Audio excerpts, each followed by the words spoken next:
Mr. Pilipinas International 2025 Kurt Bondad at former Pinoy Big Brother housemate Lou Yanong, hiwalay na nga ba?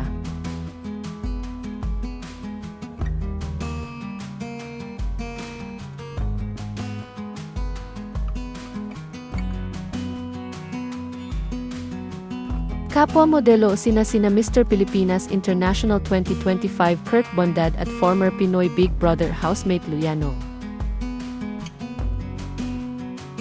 Si Kirk ay isang Filipino-German model na kinoronahang Mr. Pilipinas International 2025 kamakailan.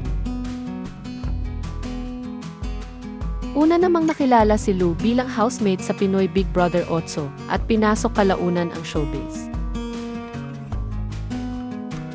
Unang pinag-usapan ang dalawa noong October 2024 kasunod ng Instagram post ni Kirk ng bakasyon nila sa Palawan.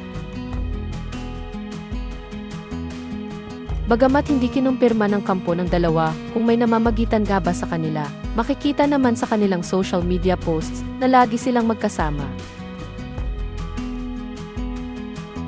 Ngunit napansin ng ilang netizens na hindi na nagpo-post sina Lou at Kirk sa kani-kanilang social media accounts ng mga litrato o video na magkasama, kaya ang hinala nila ay hiwalay na raw ang dalawa. Napansin din ng ilang netizens na in-unfollow ni Lou ang Instagram account ni Kirk, ngunit hanggang ngayon ay naka-follow pa rin si Kirk sa Instagram account ni Lou.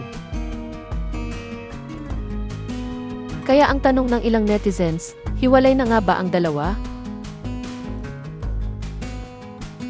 Mas lalo pang tumibay ang suspetsa ng ilang netizens dahil sa mga post ni Kirk na may kasamang ibang babae.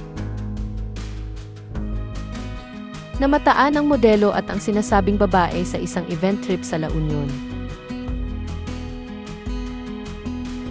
Kamakailan ay ipinost ni Kirk ang isang video kung saan makikitang binubuhat niya ang isang babae habang nasa dagat sila.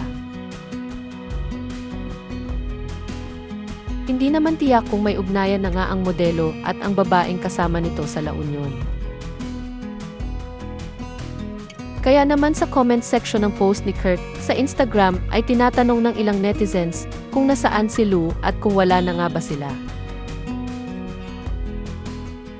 Nang tanungin naman kung literal objectification of women ba ang pagbuhat niya sa best workout equipment, sagot ni Kirk, yes, no, maybe, depends on how you wanna frame it. Sa ngayon ay wala pang pahayag sina Lou at Kirk tungkol sa estado ng kanilang relasyon.